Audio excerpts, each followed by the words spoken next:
Hey, Rolling 20 fans, this is G, and I'm here to tell you today about a new sponsor for our show, Casey's Irish Pub. This is an honest-to-God Boston or Chicago-style Irish pub located in downtown Los Angeles. They serve cooked food, 11 kinds of beer, and 49 different Irish whiskeys from 3 different distilleries. What does that mean? That means if you're looking for a good drink during a Los Angeles convention, you don't have to go far. If you're headed to Los Angeles for E3, Kamikaze, Anime Expo, the Los Angeles Car Show, or one of the hundreds of events happening near the Staples Center, then a good meal and a glass of Guinness is just a short walk away. Jeremy, the loud guy who won't shut up when we do our own podcast, he actually ate there during the last Anime Expo. And he said this. Forgive me if I don't sound like the guy. I went to Casey's Pub looking for a place to bring people for a good night of food and found it when I was driving people on my way back to the Los Angeles Convention Center. We went back and I had the best steak pot pie in my life down there. My wife had a good whiskey to sip, and 8 of us had fun talking and eating in a place that looked like it belonged in a movie. Casey's just a couple of blocks from the Westin Bonaventure. That means it's close to one of Anime Expo's own shuttle stops. We're even hosting a photo shoot there during the 2014 Anime Expo. If you want more details on that, email us at mspfreight@yahoo.com. Hey, so do yourself a favor. And don't stock up on bad beer and try to mix something sitting at the desk of your hotel room. Ride the elevator, get off at the Bonaventure, and walk to Casey's Irish Pub to get some drinks by their bartenders. Make some new memories and have some fun. We want to see you there.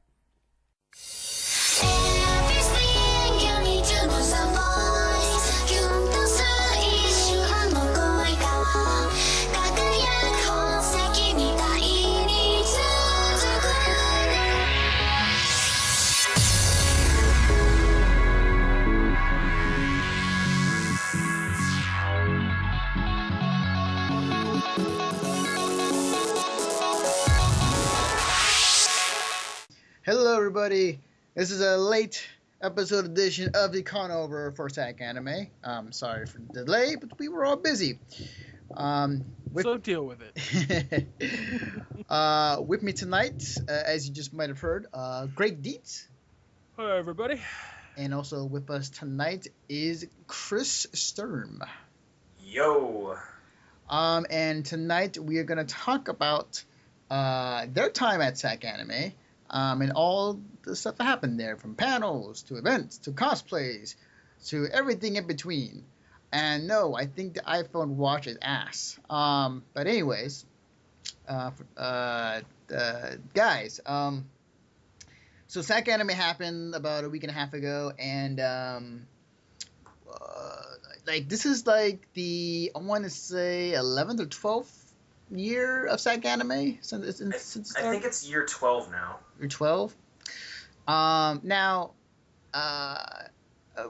from what did they release as far as like numbers wise, like how many attended this year? Because I know what they usually do is like at the closing ceremonies. Just out of curiosity, if you got that offhand, if not, I can look it up. So, I honestly don't know. Well, I happen to spend quite a bit of time over in the press room, which, by the way, lovely change from previous years. They actually had a room dedicated for members of the press where they could just kick back, relax. Had ice cold water right there. Awesome. Had tables where you could leave your laptop and all your other tech. Just you could leave it there. You could just take your camera if all you needed was your camera or your phone or whatever. And if you just wanted to, go incognitus. Yes, I said it like that. But, no, if you wanted to go incognito or, just wanted to relax or, shit, if you wanted to just go and cosplay and enjoy yourself for a few hours, like, you could leave all your stuff there. It's perfectly fine. And if you didn't want to take it home with you, you could leave it inside that press room. And after, I think it was after 8 o'clock for Friday and Saturday, but it was after 10 on Thursday, they would go ahead and lock it, and anything that was in there, it would be locked there for the night, and basically like one giant storage locker. That's awesome. That's really cool. I like that. It is a long. What's the word I'm looking for? Like it. I like the fact that Sack Anime is taking care of the press, especially with that idea. That's really cool, and it's been a long time coming in terms of like how when I was there to versus what I've been hearing lately. That's great. I love that. It's awesome. It's great to hear. And while I was in the press room, they said that they were looking at an estimated attendance between 10,000 minimum to 16,000 maximum, with a higher likelihood between 1,200 to 1,400. Wow. Wow. I mean, like the. 12,000, 14,000. My bad. Okay, that's really good. Sack Anime is slowly growing, and it's from recently what I've been hearing, it's definitely growing at a good steady rate. Man, it's crazy to think about. Like, given in 5-10 years, like Sack Anime might be just as big or bigger than some major cons out there. But yeah, I mean, I do like. Here's what I'll say about recently. I do like the fact that who else is been taking over Sack Anime has been doing a really good job as of late. So I've been really enjoying and hearing that. So guys, okay, so Greg, you were there Saturday only, like Saturday or Friday? I was there Friday, Saturday. I was gonna go Sunday, but I ended up getting a proposition to earn a little bit of cash, so I took that instead. Gotcha. It involved going to the red light district. Oh yeah. Selling this bouteille. Roxanne. No, I was there. Have to turn on the red light. I was there Right, really early Friday morning. Mm-hmm. Relatively early, I should say. I didn't go Thursday night like I know a lot of people did. Mm-hmm. And then on Saturday, admittedly, I just tried to hit up some what are they called? Panels? Yeah. That's it. That's the word I was looking for.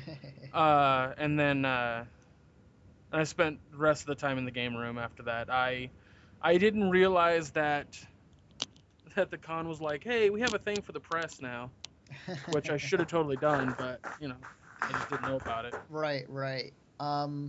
Cool. Awesome. Not until it was too late, I should say. Right. No, it's cool. It's cool.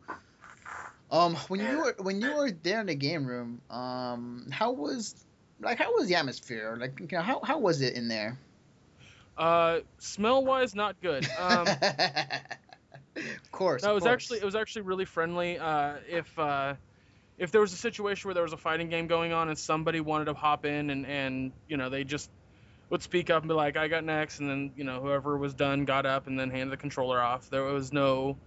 I never saw any arguments or fighting as far as I knew. And they had the room segmented into different areas.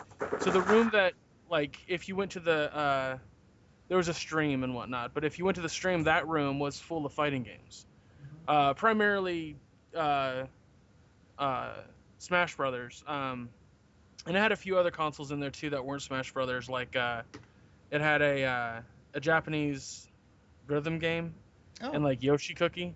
Cool. And then in the room adjacent from it were a bunch of old school games. They had a bunch of Genesis and Nintendos in there, and NESs, I should say. And that was rad because I played Punch Out, which was cool. Like on an NES, I played fucking Punch Out. Nice. On a CRT. It was fucking awesome. Nice. I haven't done that. I've done that since I was a kid. Awesome.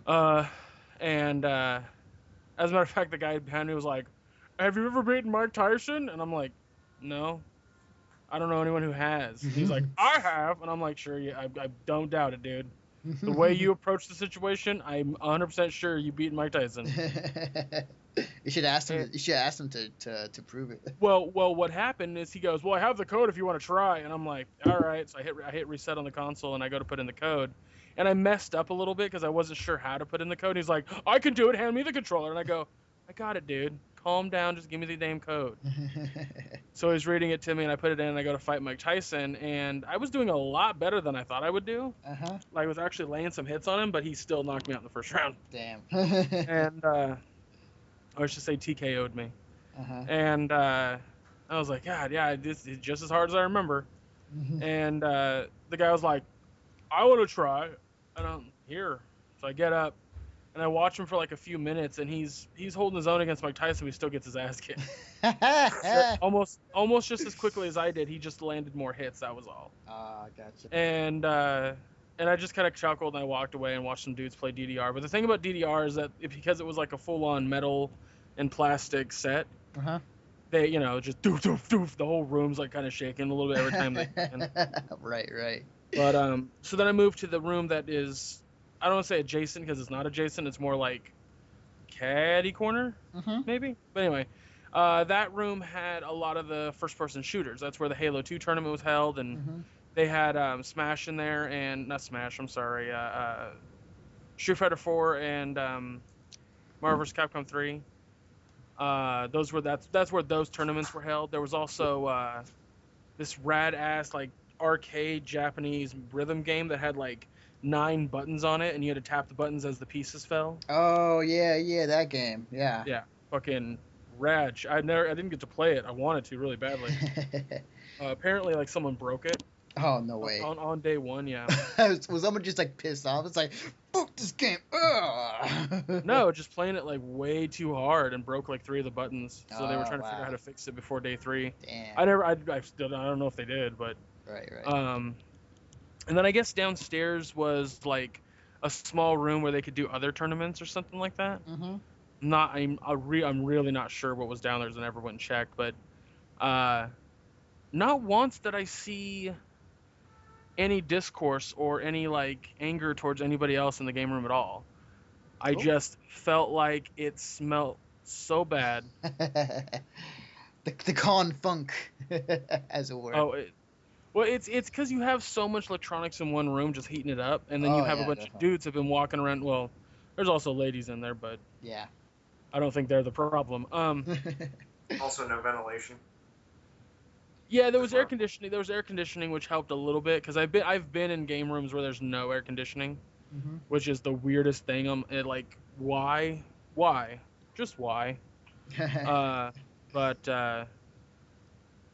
yeah, it was really good. I enjoyed the game room for the most part, and I will say this: there were not enough chairs ever. There seemed to be enough chairs in one room, but not in the other. So I don't know. Yeah, it was bizarre in that category, but yeah, I think. Oh, sorry. Yeah, they definitely handled the game room very well. I will say that knowing that ramen was part of the game room, definitely allowed me to see a lot of like the behind the scenes of getting the game room ready. That shit is hella stressful. Wow. They did everything they could and as quickly as they could, and they did very, very good job at getting it all together. I have to give them massive props for that shit. But the biggest problem came from too many cooks in the kitchen situation. Ah, I see. And they were constantly like bickering about what goes in what room, and so but through that bickering they got it done, and it was probably one of the better game room situations that I've seen at any con. Now I will say this, that is one gripe I have about the game room, that it was in the hotel, not in the convention center. Okay. And the reason I have a gripe about it is because I don't think it was necessary to have it in the conventions or in the hotel. Because if you went into the convention center, the rooms where it originally was weren't really doing anything with those rooms. Anything worthwhile, I should say. Right. Yeah, because in those rooms they had some trading card stuff, they had cosplay chests, and that's really about it. Okay. And those, in my opinion, because of how small the groups were, those could have been in the hotel. Not saying that they're less than, just that I feel like the game room deserves more That sounds really bad because I don't want to say that the trading card people or the cosplay people don't deserve more, but Right, I hear you. it seemed like every time I went into those rooms specifically, there were very few people. Where the game room was like it was a tight squeeze Right, because the rooms were smaller. right. So that's I was gonna say like there is an argument to be made in terms of the game room and needing the space in terms of because the mass amount of people that are there at the convention. I do. It's a weird thing with SAC Anime and their new location because they have two buildings. They have the convention center and they get the hotel. When SAC Anime first started out in that location, they used the hotel mainly and the convention center for main events and a few other things, but majority of stuff was in the hotel. It's I man, it feels like they're still trying to figure it out as far as like how much of one particular stuff should be in one convention center or one particular area should be in the oh, hotel. absolutely. I will say this right off the bat that one of the big things that I noticed with um sorry, one of the big things I noticed with the convention overall was that there were things there that I have never seen, Mm-hmm. new things Mm-hmm. that I mean you even post I think you kind of retweeted it or something like that where there was the variety room Mm. and it was like the variety was two different things. um and those two different things weren't that big. Like they weren't. It didn't garner the room that they had, in my opinion. Mm-hmm. Like I'm talking about like it was like variety room, cosplay chess, then scavenger hunt, and then cosplay chess again, and that was day one. And then day two was cosplay chess, scavenger hunt, cosplay chess, and then day three was the same fucking thing. It Right. was kind of like it was like that's not a variety. That's two things. Mm-hmm. That's the two things room. Yeah. Hmm. And again, that falls under the idea of they're just trying to figure it out. They're trying to Right. Right. work out what they're going to do and how they're going to do it because a big issue with building a convention is you're going to have a lot of people who want to be involved and they're going to have new ideas and new things that they want to try, and that's definitely some of the things that will become an issue down the road and that they will need to fix. And Definitely. I think that the variety room needs to be either run by somebody else who wants to build a bigger variety of things to do, or bring new people in that have ideas for them to do, because that was ridiculous to me. Going into the trading card room, there was no real structure to it. Hmm. It was, oh, you have trading cards and you want to come, like Yu-Gi-Oh, Magic, or Pokemon, you want to sit down and play? Go ahead, that's your place to sit down and play. And that's fine for the most part, but I would have been more inclined to go into those rooms if there had been more people there, I or there had see. been there had been more tournaments. I see. They're Okay. just it wasn't very well structured in that category. So I think you're absolutely correct on that whole thing. There was a couple other weird, and I'll get to this later when I talk about the panels, but Mm-hmm. the structure for the panels was also very bizarre.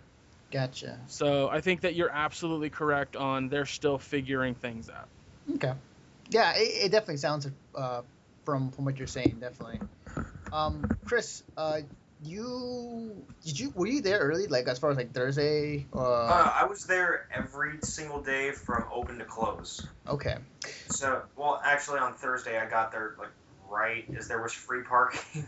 Right. Right. So, but yeah, no, I was there from the very beginning to the very end. Okay.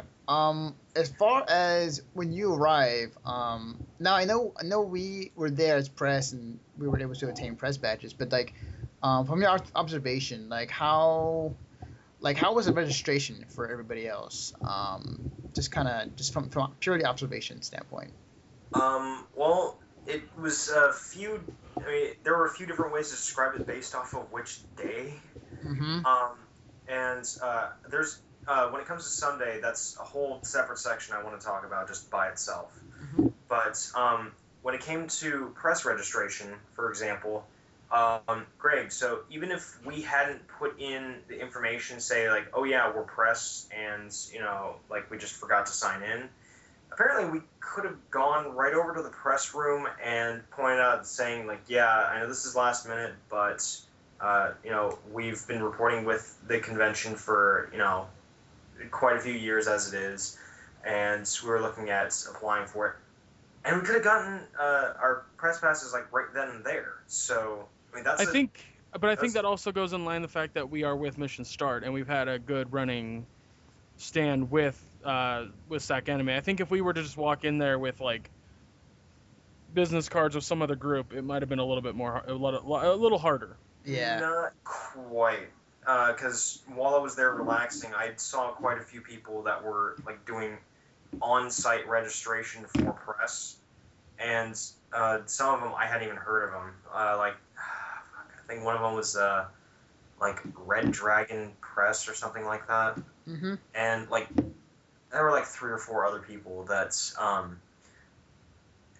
were doing their registrations right there. So I mean, it's ill-advised. I would, No, we definitely need to do it early.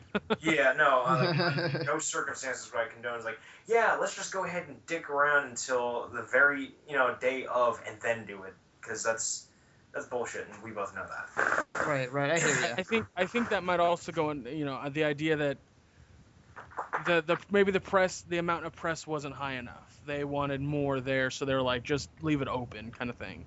I think once the convention starts building more and they get more press there, that will change. But that could have been a factor, except that apparently there were about 78 members of press that were there. Jesus, damn. Yeah, not fucking around with that number. But how big was the attendance? Because 78 amongst, that's true, like 10,000, not a big number. Not a big number at all. That's a good point. Yeah, definitely. I think. Yeah, but like when it comes to press overall for SAC Anime of all conventions, that's a staggering number, because the highest I had ever heard before that was around 36. So. Well, that's absolutely, and it will steadily grow. Mm-hmm. But if you're like, and I've talked about this with percentages, if 2% of the attendees are press, and it's always been 2%, but then suddenly the number that percentage goes down from 2% to 1.5, then there clearly something is wrong, and they want to bring it back up to 2%. So it doesn't. Yeah, that's kind of what I'm getting at. Like, yeah, from 31 to 75, that's a huge difference. However, if that 75 doesn't necessarily match the percentage of the people that are coming, then that's where the differences really lie. So. Yeah, I can see that definitely. I do think what Chris is getting at though, and you're right, Greg. Like right now, they are pretty lenient when it comes to press people, because they want the more spread the word out there for this convention. But I see what you're saying, Chris, in terms of like the legitimacy of some of these websites and the qualification to become press versus others that have been in the game for a long time. I definitely get both sides of the argument, but. I do. I mean, I have nothing against the other ones. I just found it really surprising. It was like, oh, okay, I guess we could have just, registered right now. Right. That was the point that I was originally trying to get at, and then it sort of derailed a bit. No, it's cool. It's a valid point. I definitely get that. Well, I think what it brings up is the press, because like, why would they just leave that open? There's not many other conventions out there that'll do that. If you're a press and you don't register a month, like there's a deadline, and if you don't register past that deadline, you're fucking screwed. Mm-hmm. There's countless conventions that are like that, and we all three know that. Mm-hmm. So the fact that SAC Anime was like, no, leave it open, there clearly says something. Yeah. So it's an absolutely fair point. I think we were just trying to figure out what the point was exactly. Right. Definitely. I hear you. But anyway, that's just regarding press registration. Mm-hmm. Thursday, there was a line of probably, I'd say about 120 attendees that were there waiting to come in, and they had registration open until, I think, 10 p.m., and it went over nice and smoothly, except for, that long line at the beginning, but mm-hmm. that still worked out pretty fine.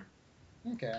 Friday and Saturday, Friday didn't have a huge, pre 10 o'clock gathering. Mm-hmm. Oh, excuse me. And they were, I think they started registration at like 9 o'clock each day. Mm-hmm. But on Saturday, oh my God, like the lines that I saw just trying to get in, it was staggering. There's probably like, I mean, the line that was waiting for registration, it filled up that bottom floor section. It went up the stairs and snaked around the lobby and went up the stairs again. And I don't know, if I had to guess, there was probably like a good 300, maybe 400 people just waiting in line for Saturday's registration. Wow. I mean, like it's given the fact that out of the days of any convention, Saturday is usually the most packed day, and registration is going to be packed one way or another unless you're a fan of me. But just to throw this out here real quick. Sorry to interrupt, but okay. It's all right. I was looking up on how many actual people showed up to SAC Anime this year, and in January it was like 10,000. It was a little over 10,000. And they said the attendance was bigger this year, but they haven't counted the numbers yet. So, yeah, it was 10,132 was how many passes were sold for SAC Anime in January. Okay. And if attendance was bigger for this year, then it was definitely higher, but much higher than that. So. Okay. And then factor in the higher amount by press as well. Which, fun fact about the press: we didn't get wristbands. Oh. So, Nope. Yeah. So. Badges. Yeah, and if you lost it, I think they actually did have spares. But as I was pointing out to, because I spent a lot of my time in autograph lines.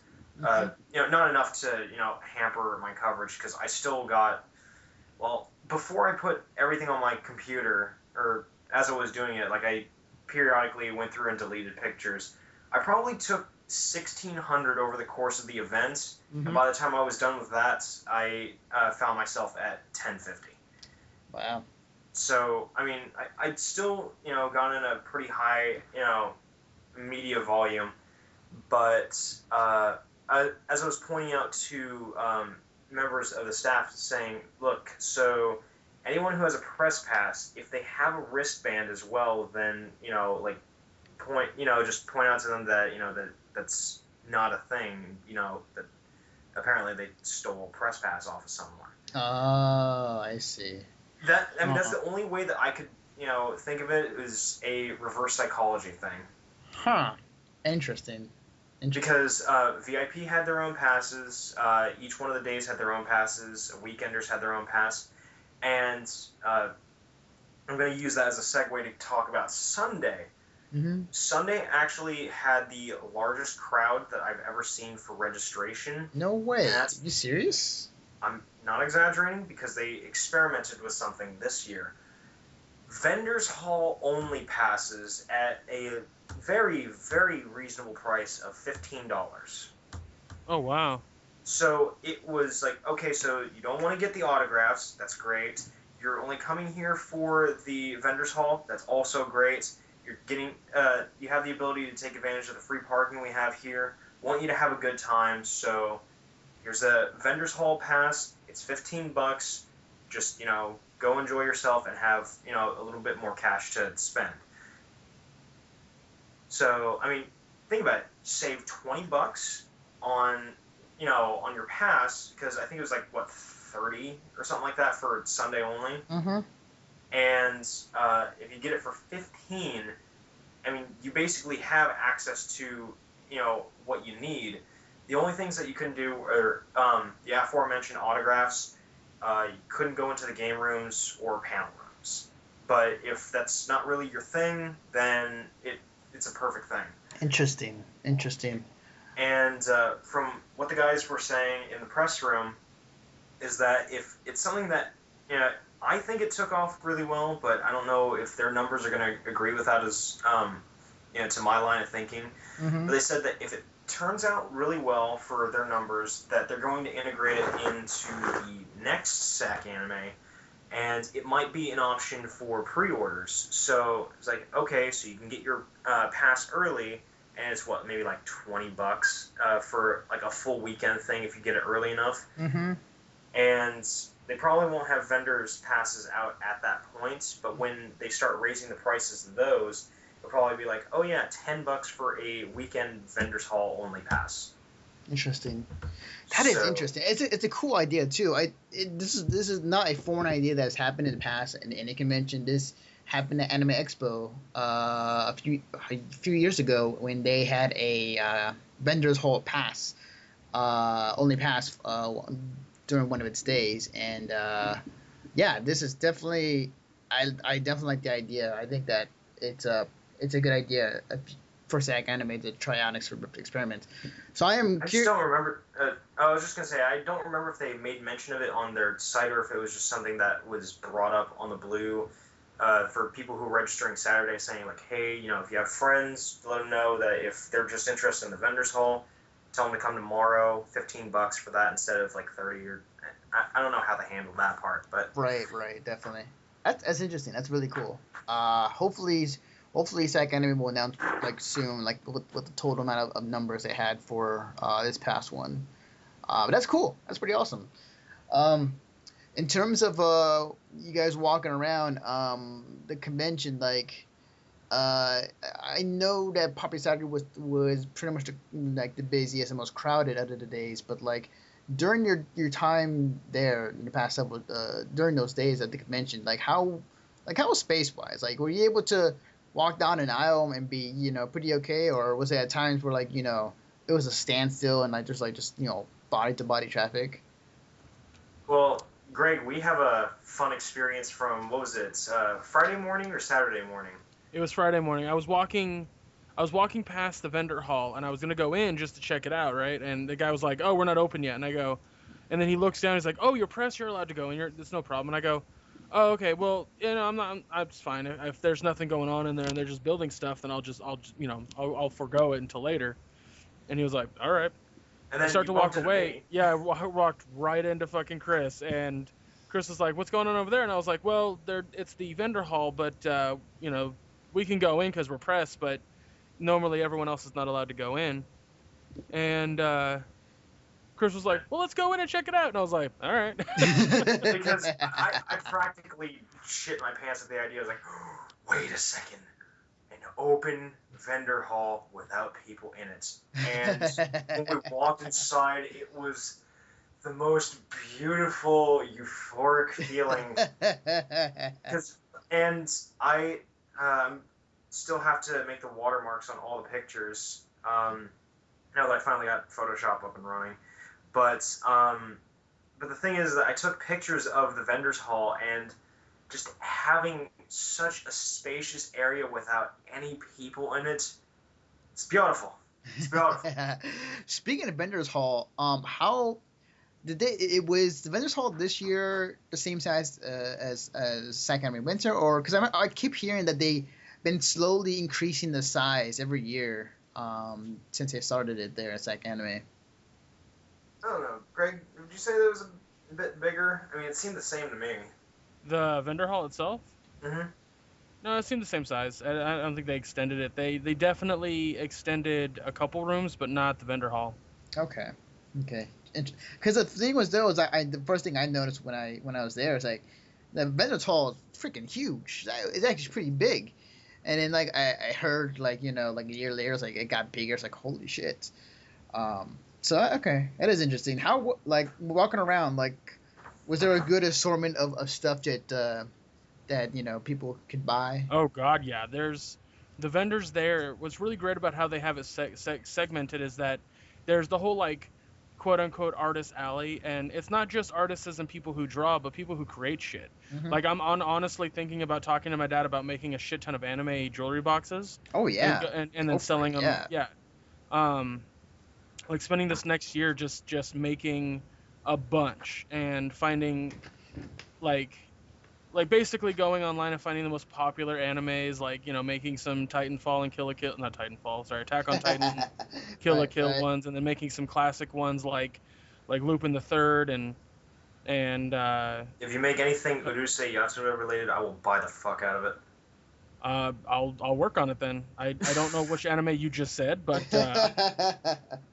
Okay, so you remember my Facebook post where I said like, "Oh my God, dreams do come true," and I had like all those little Lum figures.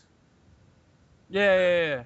Yeah, that series. A series Okay. that came out in 1978, and All right. God, I love old shit. Well, yeah, that's what I'm kind of getting at is like I walked around there because that was the only time that Ramen really left the game room was like it was like Friday 3 o'clock or whatever, and he was like, well, I want to go into the game room, oh, not game room, I want to go into the vendors hall and see if I can't recruit um an artist to make like an avatar for me, and I was like, all right, I'll go with you. Oh, sorry, burping all of a sudden. No, it's cool. Uh, so we were walking around looking at the artists that were there, and in between each like drawing artist, I should say, I don't know how to classify it. There were other artists that were like some woman made a fuck ton of these little like yarn plushies of all of the Eevees, all Oh, the evolutions. It was rad as shit. And then she made like, and there were other people that made. There was a girl that made perlers, but she made 3D perlers. oh, cool. So instead of just being those flat things that I was making for a little while, they were like full on, um, uh, like there. She made a what's it called? Remember the meme with Luigi and Mario Kart 8? Yeah, Oh, the yeah, Luigi Death Stare. yeah, Yeah, yeah. she did a 3D one of those. Nice, awesome. It was fucking awesome. So there were a lot of that kind of thing, and that's what kind of got my mind jogged my mind about like, oh, we should definitely make those jewelry boxes there and try to sell them. Um, but other than that, like that was one section, and then if you walked a little bit further, the middle section was all like the big merchandise stuff. I guess the rest of it was big merchandise stuff, really. Now that I think about it, because it was very well organized, and like I remember because I went in there a few times because I was looking for Shattered Comics or Scattered Comics. Sorry. Yeah, yeah, yeah. Or Um, yeah. I went up and I met with them, by the way. I went and said hi, what's up, and Oh let them yeah. know who I was. Grandpa Jason Doobie. Yep, yep. Because I actually talked to him about how I met him. I talked to him like a few years ago when interviewing uh, Trey Baker. Oh, Troy Baker. Troy Baker. Troy Yeah. Baker. Yeah. God, I knew it wasn't right. I was like, this is not right. I'm gonna say it anyway. Yeah, when I went to interview Troy Baker and Ali Hillis, I had to meet up with Jason to get that going, and so I mentioned to him, I was like, yeah, I had to meet up with you, and the way that I described myself to you so you could find me was I'm the big dude in the orange shirt. You can't miss me. And he laughs and he goes, yeah, I don't remember that. I definitely remember, Troy Baker and Ali Hillis being at SAC Anime at the hotel, but I definitely don't remember you. And I'm like, it wouldn't surprise me. You were so busy. And he goes, yeah, we were definitely trying to figure it out back then. I think they have it better now than they did. And I'm like, well, we'll just go with yes on that. Right, definitely. Shout outs to Scattered Comics, by the way. That's cool. That's awesome. That's great to hear. And But on that note, to answer your original question, Anthony, because I forgot to totally mention this, the space that was in there, mhm. I never once felt like I couldn't maneuver or navigate the place easily. Not one time that I ever felt like that was a problem. Okay. And I went in there like late Saturday. Right. Definitely. That's good to hear. It's good to hear. It's obviously like when it comes to conventions, like the one thing that I think is prevalent in some of these like the space and just kind of people were able to maneuver, whether it's worth it. And example, when I went to Anime Expo this past year, it was really crowded to the point where I felt like I felt like maybe I should go back to the hotel room and just kind of chill there until the crowd dies down. It was that crowded there, so I definitely get that definitely needed the question to be asked. But But aside from that, though, so as you guys were walking around the convention, obviously people in costumes and people in some sort of get up throughout the weekend. Any particular cosplays that stood out to you that you just like caught your eye and just? I'll let. Yeah. I'll go actually, ahead and field this one. Well, I was gonna say you filled it, but I want to mention just two. There's a story behind it, but there's a Rita Repulsa costume that was dead on. And the only reason I knew about it so well was because of a situation that happened. I'll tell the story real fast. I posted it on Facebook. It's hilarious. The woman's walking through the convention center as Rita Repulsa. Now, if you remember, the costume has these Madonna-like boob cone things. Mm-hmm. So another mom walks up with her like 10-year-old, let's say, daughter, and she goes, I know you people have to cosplay, or not cosplay. I know you people have to wear costumes, but are those necessary? And she's like, these are a part of the costume. The the character wears these in the show. Mom goes, I don't care. Do you care about the children? And she's like, no. She goes, I don't care. There are children here. Do you even care? And the woman goes, I watched this show as a child. And the lady goes, well, you have terrible parents. And she goes, please don't talk about my parents negatively like that. At that exact moment, the little 10-year-old girl turns around and recognizes a cosplayer dressed as Ryuko, but in the very scantily clad outfit from Kill la Kill, and goes, Mom, look, it's Ryuko. Mom turns around and sees this boobalicious cosplay, turns back towards the girl dressed as Rita Repulsa and just goes, and then takes off. And everyone in the area just had a really good laugh about it. It was so funny. It was like, and this was in the upper area of the convention, so they paid which I think this was Saturday that it happened, they paid $40 for those tickets. Wow. Or at least she did. I don't know how much the kid tickets were, but right. She was so fucking funny to me. But the second cosplay that I saw that I thought was just utterly fantastic was it was like a Yoshi, but the way that she had it built was I even took a picture of it. It was a balloon Yoshi. So she had made this giant Yoshi out of like bendable and twistable balloons. Mm-hmm. And it was fucking awesome. Like I walked up, I was like, "Can I take a picture of your costume?" And she's like, "Yeah, sure." And like there was a little Mario on top, and it was all made out of balloons, every ounce of it. Awesome. That's really cool. My other question is how is your costume able to maintain its shape and not be popped at any given moment? I didn't ask that, but yeah, I don't know. Like, it made a lot of noise when she walked with it too. Like, squeak. I'm like. But that's the point of Yoshi, though. He does squeak. He does, yeah. But awesome. But yeah, I mean, I saw a Last of Us cosplay that was pretty fucking dead on. I think that was about it. I saw this one guy dressed as like a commoner. I think he was going as Chris. I took a picture of him on my phone, standing next to a sign. Awesome. It's a complete goddamn joke. Yeah, I totally missed the ball on that one. Yeah. That's all good. Chris, what did you see? Tongue-tied for a second there. So, honestly, when it came to all the cosplays that I saw at the convention, Friday was the best day. Really? Friday is the best day? Huh. I had the most content from that day. I probably took like 700 before I started deleting stuff, just from that. And I still had like 550 afterwards. But I saw like the widest diversity for cosplays on Saturday.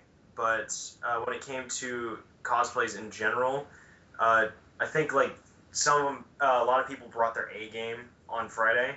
Mm-hmm. Now, Saturday, on the other hand, where I got to have a little photo shoot with both Mayhem and Nutmeg Cosplay, which, by the way, if you guys are listening to this, I'm sorry I don't have the pictures up yet. I'm still working on them. I know know I promised Monday, but I'm sorry. It's all good. It's all good. But they were cosplayed as Ryoko and Satsuki from Kill la Kill in their in the Sengetsu and God damn it, I forgot the other. Jingetsu? Was that the name? I think so. I think it started with J. Might have been some. Oh, Junketsu. Yeah, Thank you. yeah. So, but yeah, they they had their original, like transformations on. So I thought they were really great, but for the more staggering cosplays, where I was just like, oh my god, I need pictures of you. There were a couple, and you might have seen them on Facebook or Tumblr before, but it was the schoolgirl versions of Majora's Mask and the Angry Moon. Oh, I saw that. Yeah, that's awesome. But it's not like I want to destroy you or anything, Baka. But no, that's like, awesome. and it's like they were the duo, and I was just like, oh shit, like I need your picture. Right. Saw them. There was a group that were dressed as skull children, skull kids with the masks. Nice. Awesome. So I mean that part was that floored me because like the outfits were like fully authentic. It looked just like exactly what I was expecting.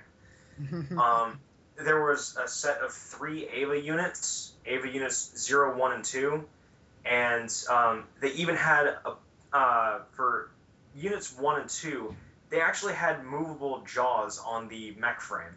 Nice. Awesome. Speaking of movable jaws, as Greg and I saw, there was a Falco Lombardi where he was able to get his beak to move and articulate for Oh what he yeah, was speaking. it was rad. Awesome. Dude, he kicked ass. That's awesome. Holy shit. So you managed to make the mouth move as he talks? Yeah, and like, well, of course, you can't just make. It was very puppet like. Ah, I see. Thank you. That was the word I was looking for. But it was game accurate, just because if you remember in the old school games, even the 64 games, they didn't have articulating lips. They just were like ma. Yeah. To be fair, though, with a beak, I mean, there's not really much you can do anyway. So Agreed. However, I think I mentioned to somebody, was it Ramen?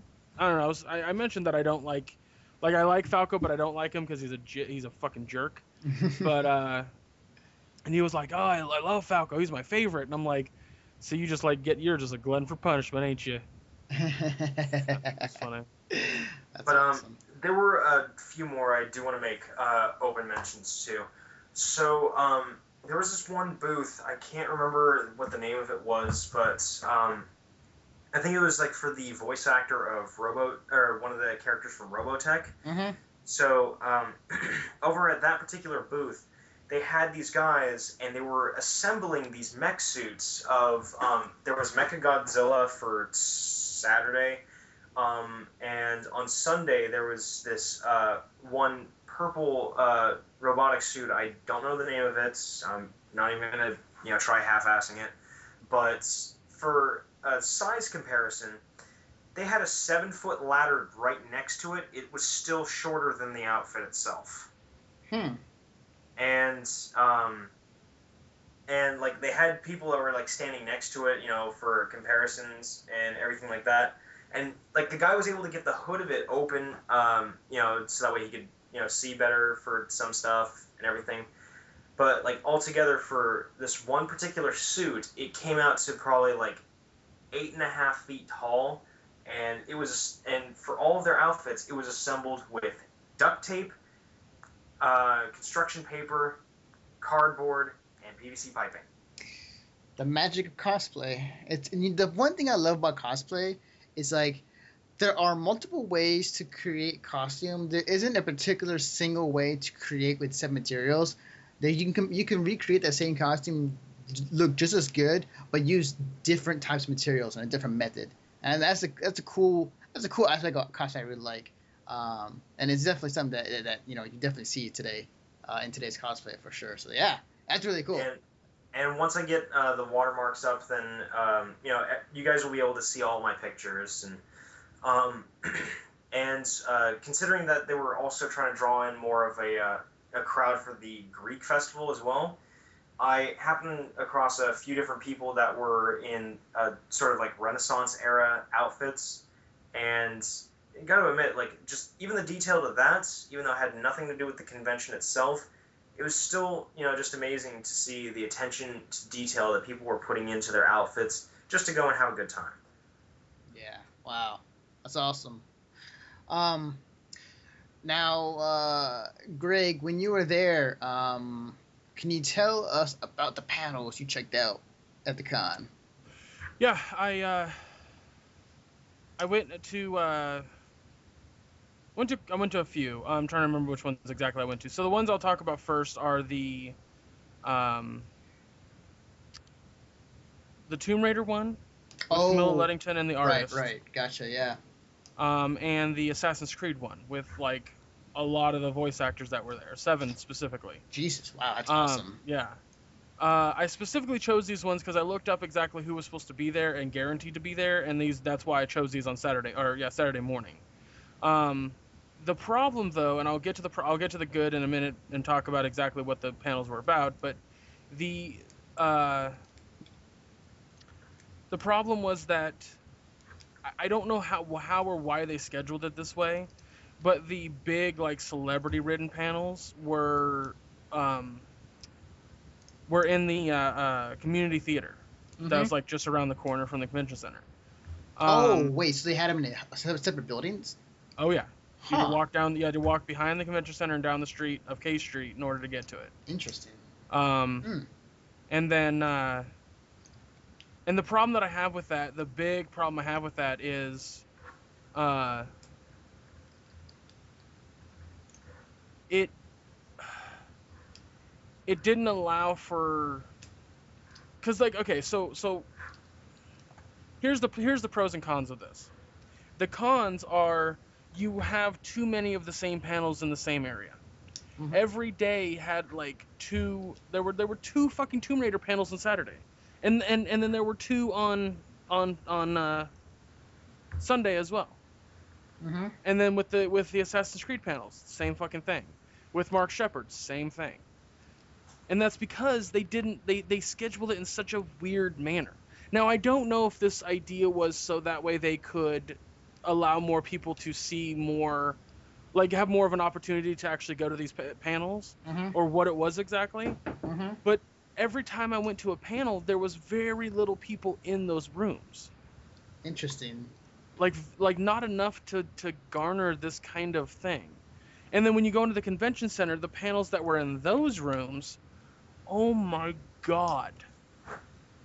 Why does there need to be a panel where a fan sits up on the panel table and starts taking questions from the audience about something that they also enjoy?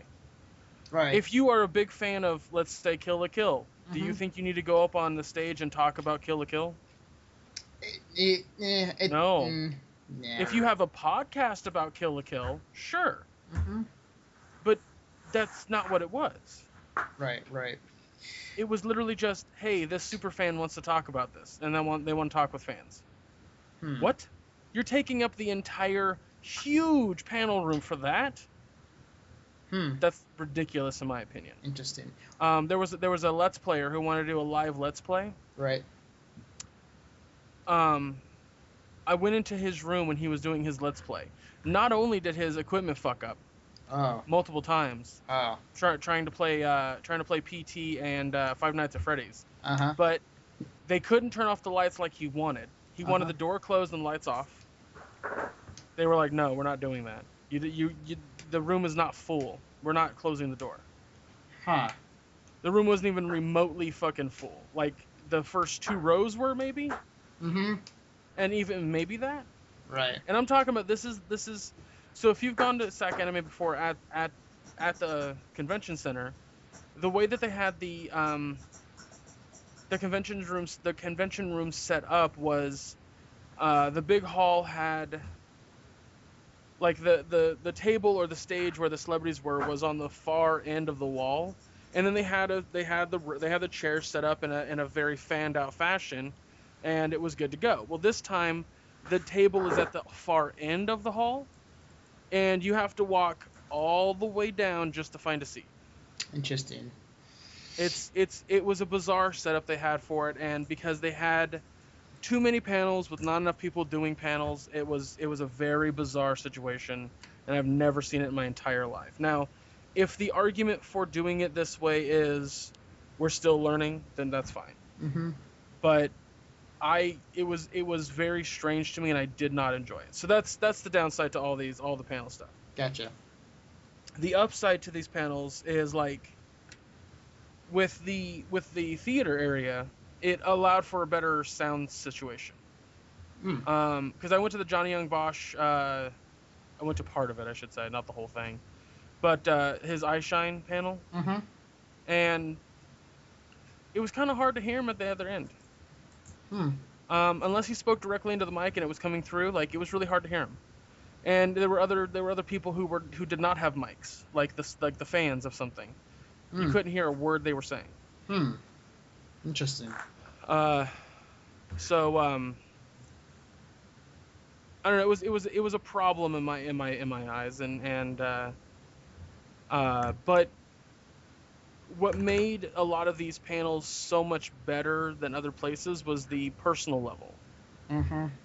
Like, yes, there wasn't a ton of people in there, but it also allowed for the celebrities or the famous people to be a little bit more open to just kind of having a good time, Right. instead of having such a structured thing.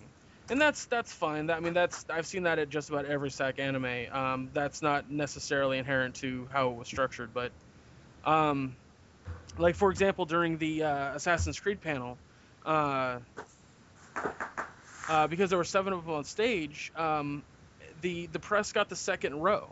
Usually it's the first row, but the press got the second row because anybody who wanted to ask a question, since there's not enough room in the theater, all the people who wanted to ask questions sat in the front row and then just kept moving down as it got closer to the mic. Cool. Awesome. Yeah, it was really interesting, and that I like that idea just for the simplicity of, you know where you're supposed to go. There's not a huge line that's blocking everyone's vision. All kinds of shit. And the mic was like, I don't know. It was really close to the celebrities, and the way the celebrities were able to just kind of chill out, and it was just a really nice chill atmosphere, and I really enjoyed it.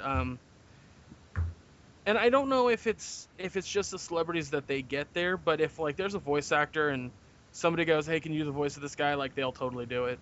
That was awesome. Like they had one person went up and was like, "Who's your favorite assassin?" And because they had the guy who does Altair, they had the guy who does Ezio, and they had the guy who does Connor. And they also had the voice actor for Aveline as well. Right, and they had Hatham, and they had a lot of people there. But the reason I was mentioning those 3 specifically was because they were like, well, that's a hard question to answer because we're all clearly going to choose our own. and then there was a fun little debate between Altair, Ezio, and Connor about who was the better assassin. It was fucking awesome. Yeah. Like Altair's like, well, Ezio, I'm the one who trained you, and Ezio's like, yeah, but I'm better than you. Because the thing about Roger Craig Smith is he's a lot quicker on his feet than the other 2 voice actors who do their respective characters. So he was able to just like kind of have a good time with it, and he actually made a really good joke about, because somebody was like, what's been your favorite moment of voice acting? And they all went down the line talking about their favorite moments, and of course Roger Craig Smith doesn't take it as seriously as everybody else. And he's like, well, there was this one situation I was doing a voice for like a war game, and the line that they wanted me to read was, can you get this guy off my rear? He's giving me a heavy pounding. Yeah, the audience loved it, and he goes, so you can clearly see where that was a problem, and then it moved on, and then like 10 minutes down the line, he goes, like there was another question that was something about, a favorite line or something like that. And he was like, you know, I've been thinking about this for a while, and I think it's "Get this guy off my rear. He's giving me a heavy pounding." I think it's my favorite line, and the audience loved it again. And then the guy who plays Connor was like, "Watch out, Roger. You know, comedy comes in threes." And he was like, "All right, I got one more. Then I got one more." And then like 20 minutes later, he brings it back, and he pulls away from the mic and cheers. He was like, "Yeah, third comedy rules, yeah!" Like completely sold. It was so fucking fun. Awesome. Yeah, I had a blast at that panel. Really enjoyed their commentary and answers about working on Assassin's Creed as a whole. Like, the woman that played Connor's mom was there, and wow. and if you remember, I don't know if you've played Assassin's Creed 3. Spoiler alert. Haytham is Connor's dad. Well, Haytham meets with Connor's mom early on in the game, and I cannot pronounce her name because it is Mohawk, and I there's no way I'm going to be able to pronounce that correctly. But apparently during the making of the game, her name was they named her something else in Mohawk, and the voice actress was like, "Really? That's the name you want to give her?" And they were like, "Well, what do you suggest?" And she goes, well, first off, the guy was like, "Well, what does it mean?" She was like, "Michelle." Like there's nothing special behind that name. It's just it's very bland. And they were like, "Well, what do you suggest?" And she was like, "My name, which means running river." And they were like, "Okay." And so like her actual name is Connor's actual mom's name. Yeah, if you look it up, her like there's apostrophes in the actual Mohawk language, and like when you write it in Mohawk, but the spelling on all the letters are exactly the same. And then because that's the thing on IMDb, I looked it up immediately after the panel, and I was like how accurate is this? And the way that she spells her name isn't how the name is spelt in the game, but the letters and the way it's spelt and the letters are identical. The spaces and apostrophes are different. So I thought that was really interesting. And then the guy who plays Connor, he was talking about how he was only cast because he was able to do like a very deep American accent. Because during the making of the game, all the Indians in the game, they wanted them to speak they wanted to speak English, just so that way they didn't have to put a shit ton of subtitles in, which makes sense when you're making something that's got a historical background to it. Right. So they auditioned a lot of people who were just doing the hello, how do you do, like very too stereotypical. But when he came in, they were like, "Okay, so you're going to be playing an Indian." He was like, "Okay, I talk like this. I'm very punctual, not punctual, but I'm very coherent, and the way that I talk about things is not stereotypical of all these movies." And so that's how he got hired. He wasn't being a fucking stereotypical douchebag. And then the fact that he's also part Native American too. Noah Watts. I think he said he's not Mohawk at all, but I don't remember what Indian he has in him.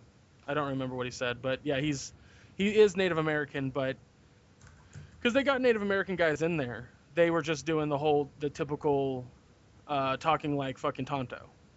Instead of I was just gonna say that and like for the other voice actor, Kanetsuyo, that was her name, and Noah's a member of the Crow tribe and a descendant of the Blackfeet Nation. Thank you, Sack Anime Page. Well, I don't want to be that asshole that's wrong, so...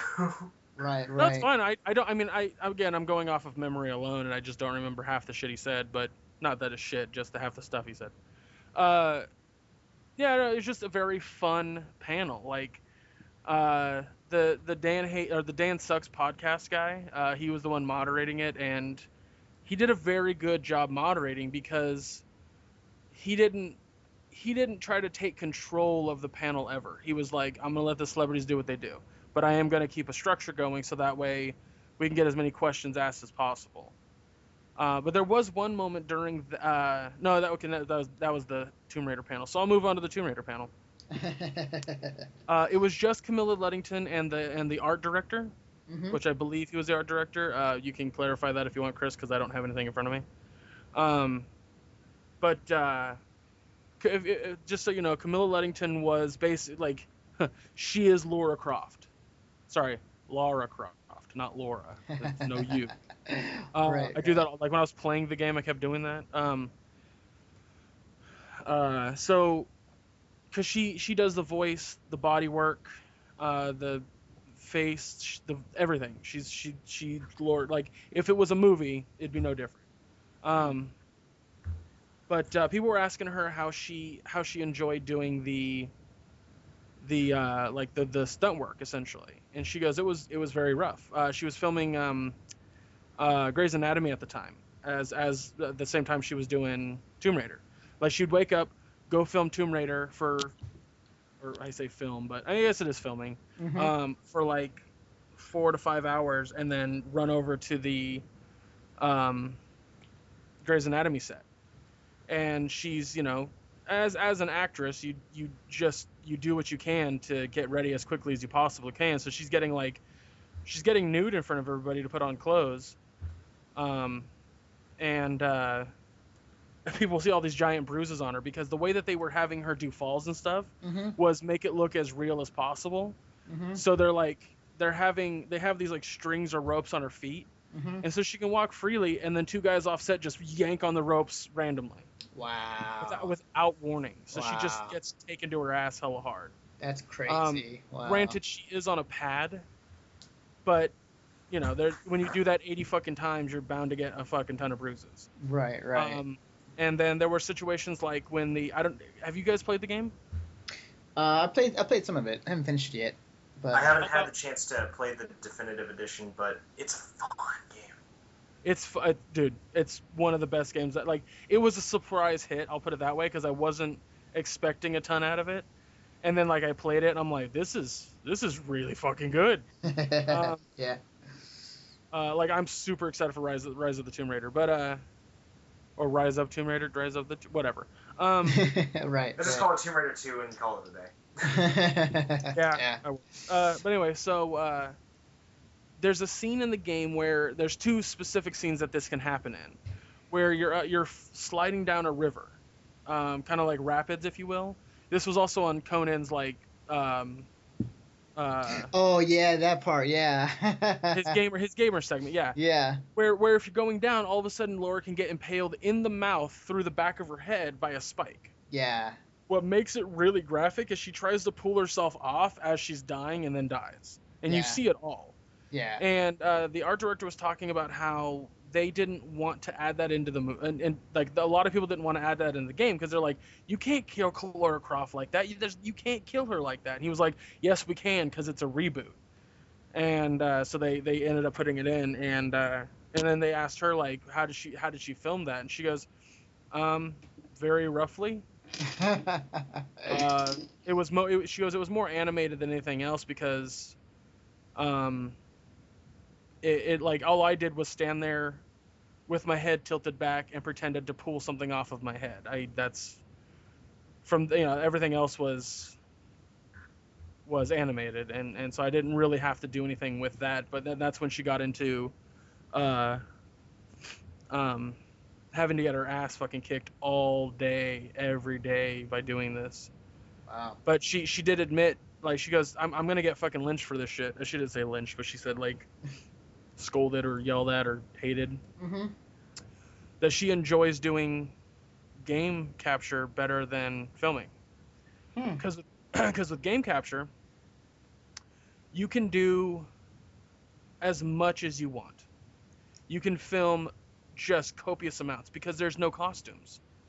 So there's no chance of you having to like, all right, everyone stop what they're doing. Let's get the continuity of the costume back up. Let's everyone offset. All the actors go take a break. We'll reconvene in like 5 hours. But in a video game, she goes on there, puts on this skin tight black outfit with all these balls on it, this giant contraption on her head, so that way they can capture her face. and she does a bunch of shit throughout the day. And if they need to refilm something because they didn't quite get it, they just bring her in and put her back in the suit. There's no fucking fluff about it. It's very to the point, and it gets results very easily. And so she says that she really enjoyed doing the game more than she does the acting in shows. She goes, that's another thing with video games is in a show when you're working with other actors and you go, okay, let's film this scene, and let's say there's 3 actors, right? And one of the 3 is not doing the best job that they can. The director has to go, okay, cut, let's film that again. Person A, you need to work on this a little bit more. I want you to emote this particular line a little bit better. All right, let's film it again. And then they film it again, but then all of a sudden person 2 doesn't quite hit all their lines. So they have to film it again and again and again until it's perfectly right. Whereas with a video game, if person A, B, and C, let's say they film it 3 times, right? And they're not quite doing it right, they can just move on. Because let's say they film it and then they go back and they're editing it or whatever, they're looking at it, and person A singularly was not giving their best performance. They can just get person C to come back in and do their lines without person A or B. Super easily. Like the process is so much simpler with a video game than it is with a TV show. So she was really happy to have done that. But the last thing I wanted to mention about the Tomb Raider panel that I thought was fucking awesome was this girl came up, but she didn't go up to the mic. Her mom did. Because the girl had autism. Oh. And she was just too damn shy to get up there. So her mom went up there for her, and I thought that was awesome. And Camilla really, really, really appreciated that, and was really excited to have met her during the signing. And I follow Camilla after the event, of course, on Facebook, and I ended up seeing her take a picture with the girl, and even signed part of the artwork that the girl had done. Wow, that's pretty awesome. Wow. We also know someone else who got a picture with her. Yep. And as one of my friends pointed out, it's like, no, I don't have her hand. So. Nope. No, you have your hand right around her waist. Well, yeah, because you're there to meet a celebrity, and you know what? They are getting paid to interact with the fans, and if I don't know, in my mind, I figure if you're not gonna say that, you know what, I like what you do, and you're a friend of mine, and just express that sort of thing, then it's why would you waste 2 hours of your day just waiting in line to see it? You were going for the gold, man. You were going for the whole 100% enchilada. No, I had that same experience too. When I was younger, back when Sakanai was pretty young, who was it? The voice actor of I think it was Lust. I think it was Laura Bailey. That she was there one year with Travis Williams and Vic. And I actually asked her because I was just at Elric at the time, and I was posing for a picture, and I grabbed her hand and faked I was kissing it. I was like, yeah. Just in my head, it's like fireworks just going off. It's yeah. I still think it's safe to say that when it comes to voice actors, that Laura Bailey is the mythical golden, Pegasus unicorn that poops rainbows and happens to make everyone's hopes and dreams come to life. Yeah. It was awesome. But I hear you. I definitely hear you. Cool. Let's see what else. I didn't just talk about my experiences with panels. Well, which panels did you go to? I actually only had the chance to go to one because of all my autograph session waits. But I got to see the fashion show. Oh, cool. Awesome. And it was a really nice experience to, just see something that's so completely out of the norm from the rest of the convention. And it's just why haven't I been watching this before? And go figure that a friend of mine, she was in the fashion show modeling off one of the outfits that were seen there. I can't remember what place the designer came in, but regardless, so I went in there, to see her, do her twirl on the catwalk and everything like that, and take a look to see, all the other designs. And, like, it was just so, I mean, it was out there. Like, some of the designs, they wanted to go off of the whole Gothic Lolita theme. Others wanted it to be more bubbly, for lack of a better term. Mm-hmm. There was a whole set that was dedicated to the Japanese bridal set. And it's the whole fashion show segment, which I have... holy crap. I have 205 pictures from that. Holy... Wow. So that's why I had a huge bulk of pictures that day. Right. I thought I only had like 80-something. Either way. So, I mean, there are just a lot of really impressive shots that I have here. I wish I had a better camera for it. I was stuck with using my iPhone. And some shots are kind of okay. Mm-hmm. But just with a lot of the outfits here, you could definitely tell that the designers put a lot of time and effort and attention into every single one of the designs here. From the littlest bow to the biggest drape that they could have around the skirts or the dresses that they have. And just on the whole, it was really impressive to see all these nice designs. It's probably going to be my favorite album that I'm going to have uploaded for SAC Anime. Nice. Awesome. And, oh yeah, for everyone who's listening out there, trying something new with all the pictures, since, I mean, because there are just so many pictures out there. For your navigation ease, decided to have all of it broken down by day and by category, so it makes it easier for you to find what you're looking for. So, for example, if you were cosplaying as a character from Kill la Kill on Saturday, you'd be able to find your outfit right then and there from a Saturday category, so you wouldn't have to sift through hundreds of pictures just trying to find one that you like. You're welcome. Was there anything else you guys checked out when you were at SAC Anime in terms of like any of the other rooms, or what food places did you guys manage to go and eat if you managed to get the time? Anything in that nature? No, I pretty much told you everything I did. Sorry.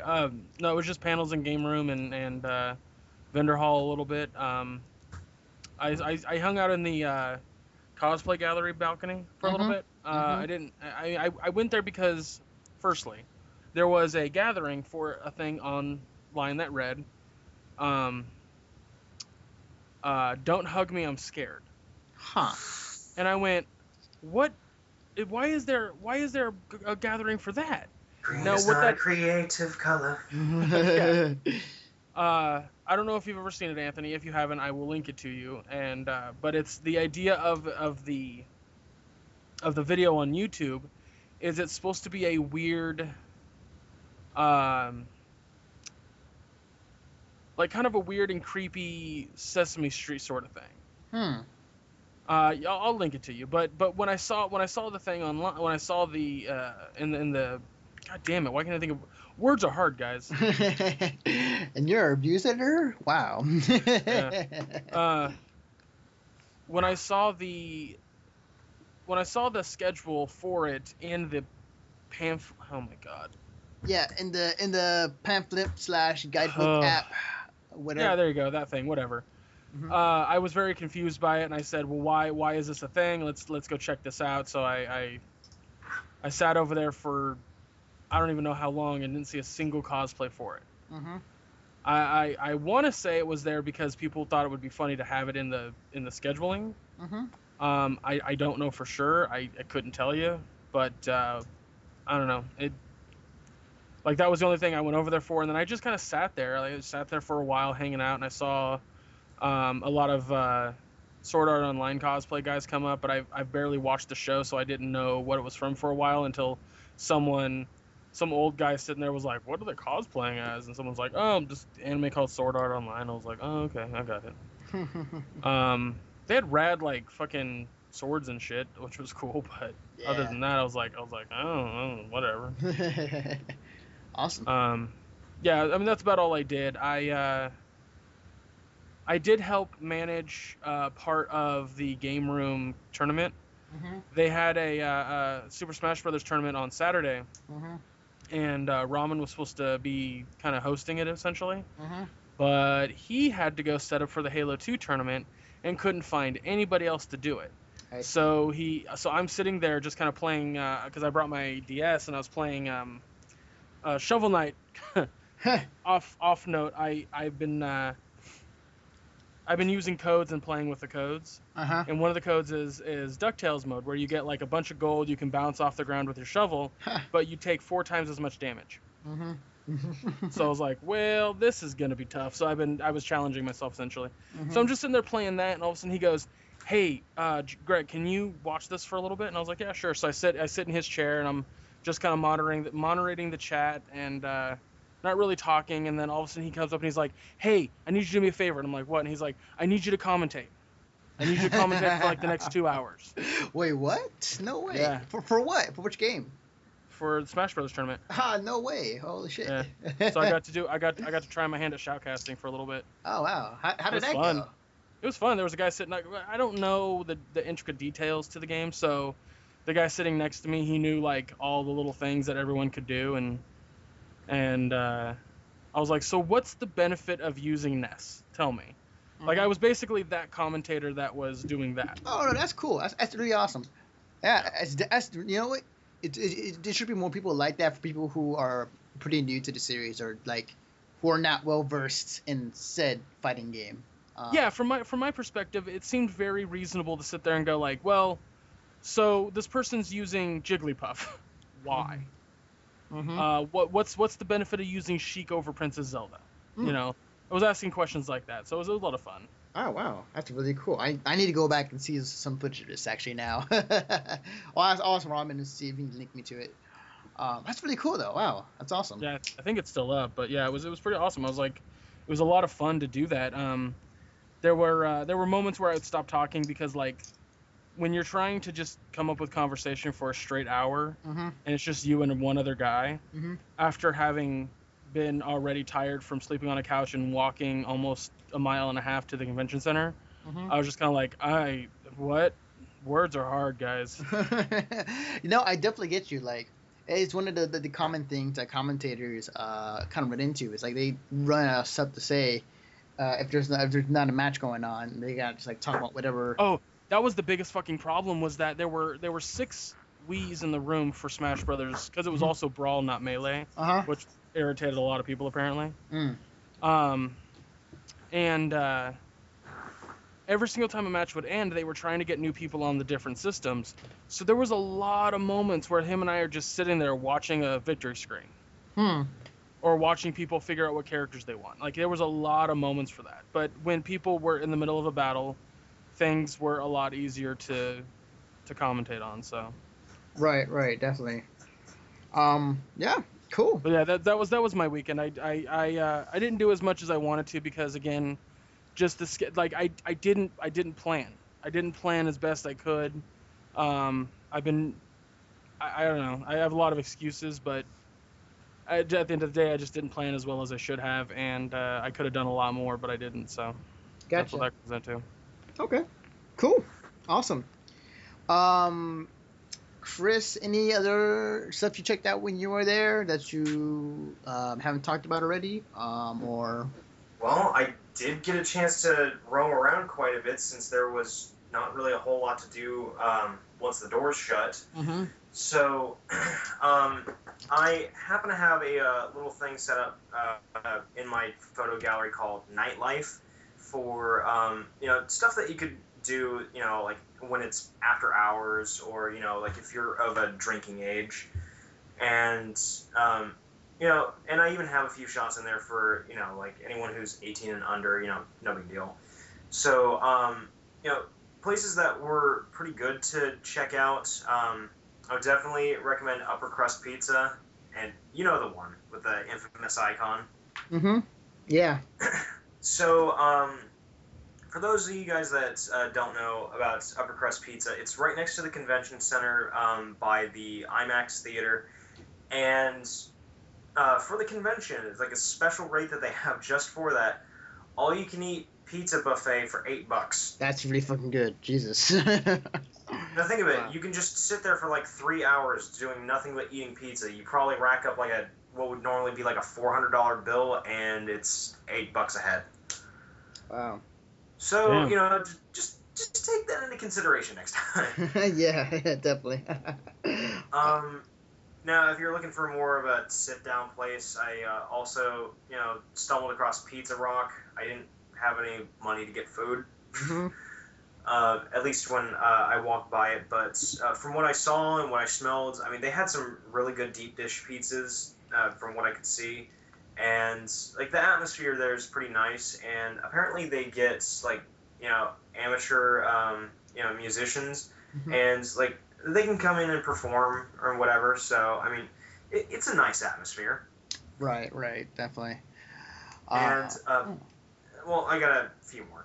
So. Oh no, I'm just agreeing with you. I'm saying like. No, I thought you were gonna like go off. No, Chris, you're done. You're cut off. Yeah. Okay. I'm giving you the Oscar the walk off. Yeah, the walk off music. But no, when it comes to like getting a little closer to the whole like drinking and 21 and up section, another restaurant which I've had the opportunity to go in there a few times. It's called Oishi Karaoke Sushi Grill Lounge. It is fantastic. So I had the chance to actually be in one of the karaoke rooms for my friend's birthday. Mm-hmm. And I was with him and his older brother, and we rented the room out for 3 hours, and just the room itself came out to like $350. Wow. So, well, I mean, it was a medium room too, so the price was a little higher. But Right. if you're looking at that, for the love of God, make sure everyone's chipping in. But their food's really good though. Like it's. Like I had a roll there called the Fancy, and it was all right. It's just I was looking for something that was cheap from their menu. Mhm. But when it comes to their sushi, to their meals, to their booze, like it's all really good stuff. And you're looking at just unwinding. It's a good place to go. There is a cheaper place which I think is called Osaka or something like that. It's right next to Upper Crust Pizza. And they have much cheaper sushi, but, you get what you pay for. Mm-hmm. I hear. And the last thing that I'll mention from the nightlife sort of thing is my favorite bar that's down K Street is Dive Bar. Ah, Anthony, you never had the chance to go there, have you? no, not at all. And Greg, I'm going to go ahead and assume no on your end as well, huh? Yeah, I have no idea. The only place that you mentioned that I know of so far was Pizza Rock. Mm. Well, Dive Bar, it's, I'm just going to go ahead and say it is my favorite bar because when you walk in, I mean, sure, there's a nice little square for, you to dance or whatever. I mean, it's not really like, oh yeah, here's a huge dance floor or whatever. They have a little section for that, a little section for a live band if they're going to be playing there to perform, and all that stuff. But at the bar itself, if you look up, there is like this 1,000-gallon fish tank that's up above, and there are actual like tropical fish swimming in there. And usually once every half hour, 45 minutes or so, there will be someone who is dressed as a mermaid or on very rare occasions a merman, and they will be in the tank swimming with the fish and doing little tricks and stunts and stuff like that. That's interesting yet intriguing. Wow, that's cool. That is very unique. And I totally lied. I totally went to a restaurant. I just remembered. Oh. So I'll get to it after Chris is done. But Right. yeah, totally forgot about it until just 2 seconds ago. But now with the dive bar thing, like by no means is it sort of like, oh, they're going with the classic, mermaids and they're topless and whatever. Like, no, that's not the case at all. They're modest, and I had to say that when it comes to an establishment as a whole, they are I mean, with their presentation, it's nice and classy. They have a little video arcade in the back with. They actually have a machine that plays Pac-Man, Galaga, Nice. Dig Dug, and like one other game. Awesome. I mean, it costs some cash. I mean, it's nothing that's cheap, mind you, but it's still a fun thing. And the lounge itself, it's really nice. If you go into the bathrooms, they actually have little TV monitors. So right over the urinals, they have these little circular like porthole looking things where you would normally like, oh yeah, I'm in a ship and I'm looking into the ocean. Right. And they have views of like fish swimming, and I think it's like camera views from inside the tank. And it's just like the establishment as a whole, like they have everything just right. And not only that, but they have a great booze selection as well. And if you have something from the Drunken Moogle, 9 out of 10 they'll be able to make it for you. Nice. Awesome. Holy shit. That's really cool. I have to go check that out if I'm in the area next time around. Yeah, and I mean, and the thing is that apparently their mermaid application process isn't too difficult. And believe it or not, I've actually applied to be a merman there once. No way. And, well, I mean, I figure with my fitness challenge progress, I might actually stand a chance. Yeah, man. If I do it again. So the next time you see Chris is gonna be in a mermaid outfit and just swimming around with the fish. Merman! Wow, that's cool though. That's pretty awesome. I have to go check it out when I'm there. Yeah, there's no cover charge to get in either, so. Oh, that's sick. Yeah. So yeah, just go in there, have a couple of drinks, have yourself a good time. Awesome.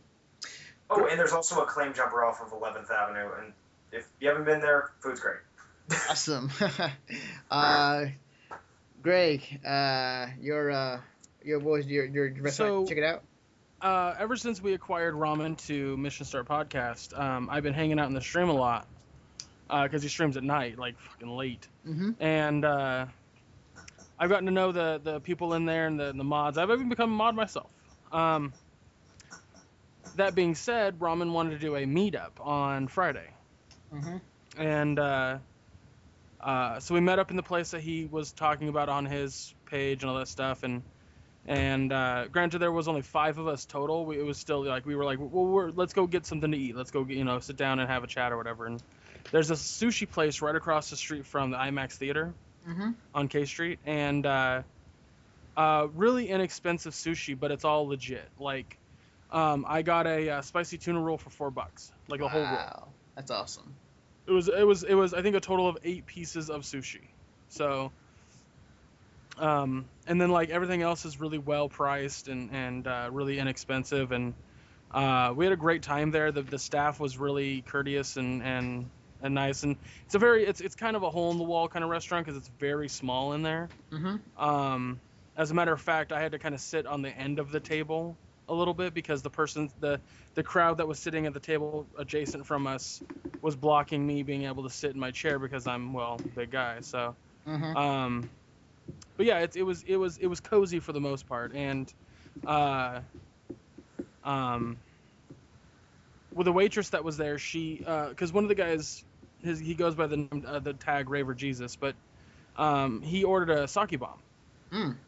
And he and then of course Ramen ordered him one, and then Ramen's girlfriend ordered him one. So he had 3 total. And then the waitress was like, "So you just turned 21?" He was like, "Yeah, I just turned 21." She's like, "All right, hang on." She comes back and she has another sake bomb for him and her. Oh wow, awesome. So yeah, he had a total of 4 plus. Ramen ordered a full pitcher that he shared with everyone, and it was just a really nice situation. But yeah, I definitely check out the place because the sushi was great. Everything that was there, because we all kind of shared everything, and it was all really, really good food for not that much at all. Wow, awesome. So, yeah. Wow. So, overall thoughts, guys, on SAC Anime and everything that entailed. Do you want to go first, or? Yeah, sure, I'll go. So I do have some positive and negative bits overall. So, starting with the bad is like with Mark Shepard, whom I was able to actually have a chance to meet and get an autograph from. Uh, by the way, no discounts for press. And and another thing for autographs, and this isn't a gripe because personally I really don't care about waiting in lines, but if like there were a series of panels and we had and Mission Star Podcast had a very strict regimen saying, okay, so Greg, you're going to panels A, B, and C. Chris, you're going to panels D, E, and F, and just and so on and so on, and making sure that we have panels and other things covered. They did not allow press to just say like, okay, I know you have other things that you need to cover, so why don't you hop to the front, get this, get your stuff taken care of, and then go to cover anything else. But they did have priority passes, so if you wanted to say hop in front of the line for the Assassin's Creed gatherings, for example. So what you would do is over at registration, it was I think $15 to $20 based on which autograph signing group you were going to. Mm-hmm. You bought a priority pass, and you could show up like anywhere up to like 10 minutes before the signing, and they're still going up and down asking like, anyone who has a priority pass, let us know now. And then anyone who did, they got right to the front of the line. They were able to just go straight over to their autograph session and beat the heat and not have to stay out in the sun for anywhere up to 2.5 hours like I had to. That's cool. So it's really cool. Was it for all autograph sessions? It was individual. So if okay. Yeah. So here's the thing. Thankfully, it wasn't. I don't think it was specific. So it might have just been like a blanket $15 a piece. Mm-hmm. So let's say that you wanted to get an autograph from Camilla Luddington, but her session had already started, and like you missed out on your chance to use the priority pass then, and you're still getting your autograph and you're waiting in line for her. But then afterwards, you get her autograph, but they had Cass Anvar, Teo Horn, or Zeo Horn, Noah Watts, just like the whole Assassin's Creed cast. And you're like, well, I don't want to wait in line again. So, just jump right and use that same pass to just jump right in the front of the line there. And your $15 still gets used as you spent it. So, no worries there. That's pretty, you know what, thinking about it, that's really smart. It's like, it almost feels like they're adapting the free-to-play model of a game, but in real life. You can choose to wait in line for an autograph, but if you pay a little extra, we'll put you right in the front. So that's really cool. I like that idea. Yeah, but the fact that the press has lost its privileges to hop in the front of the line and get their stuff taken care of first, or at least early enough to where they can cover other things, is kind of inconveniencing. Mm-hmm. Again, personally, I don't mind waiting in line because I've been doing that for years. Mm-hmm. And by the way, apparently SAC Anime is specifically at its 10th year. I had the chance to look that up. Oh, okay. All right. So it was July, or like the end of July 2004 is when they first started. But it's been a part of the SAC Con circuit since '86. So, gotcha. Okay. So take it as you will. Mm-hmm. But there was that. So there's one pro and con. Two, the gatherings overall, I mean, they were well constructed. I wish I had the chance to see more of them. I only got the chance to see a Phoenix Wright gathering, and that's just because most of my time was spent in autographs.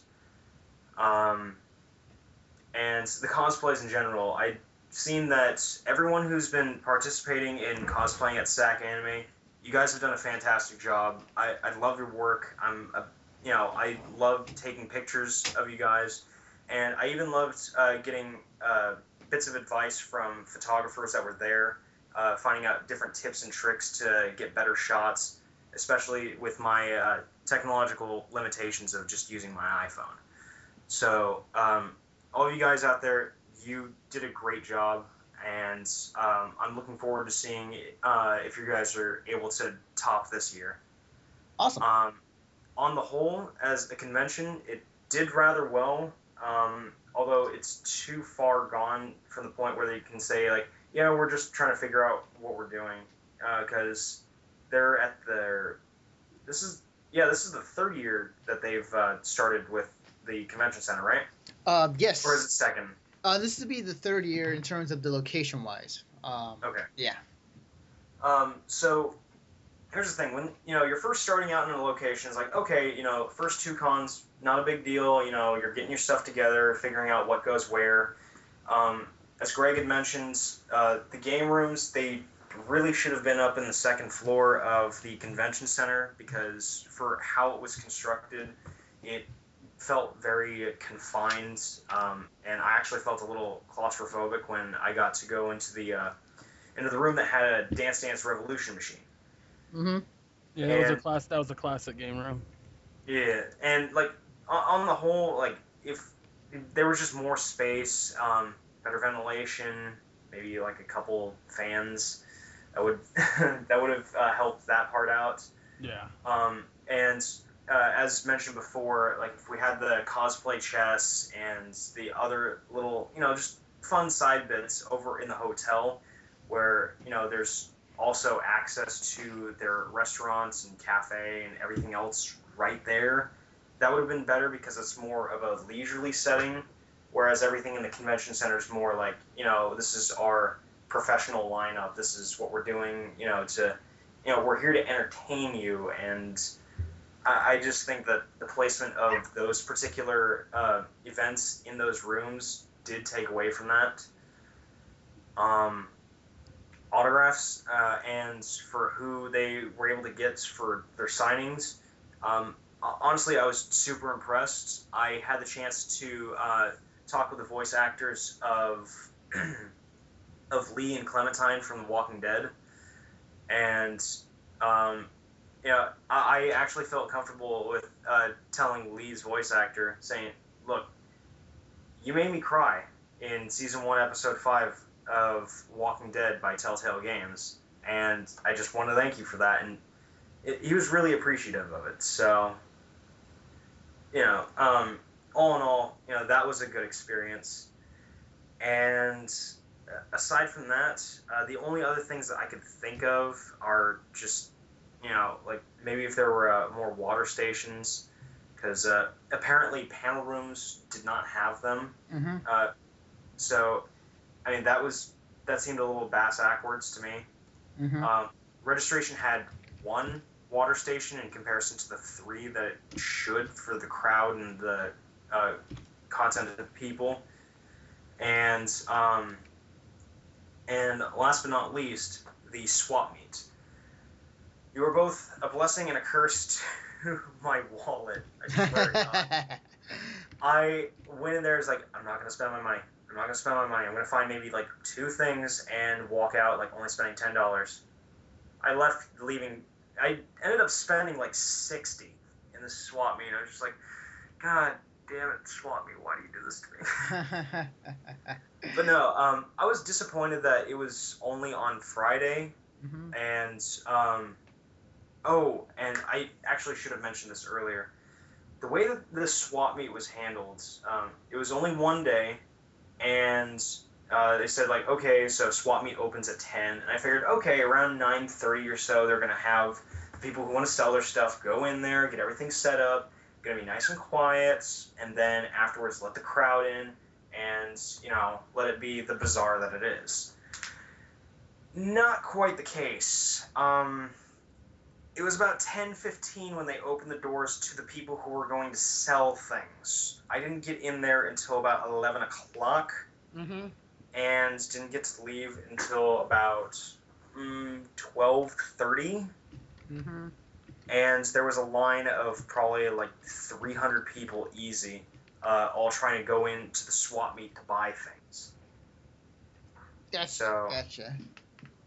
Yeah, so, I mean, it was just really, really, I don't know, poorly constructed, I think would be the best way to explain that. But if they were able to somehow, have had that all put together and ready on their time schedule, it would have been a much more pleasant experience. But all in all, SAC Anime Summer 2014, I easily give it an 4 out of 5.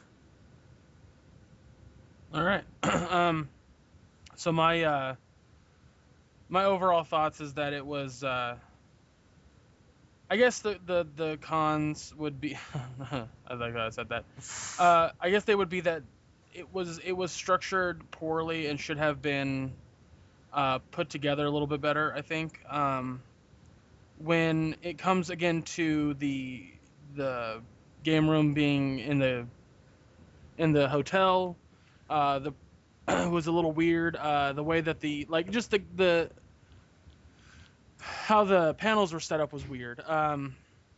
And maybe bring more people in or new people in on the whole setup for the rooms that are in the convention center itself. I feel like they weren't getting any attention because there was nothing going on in there that was inherently exciting.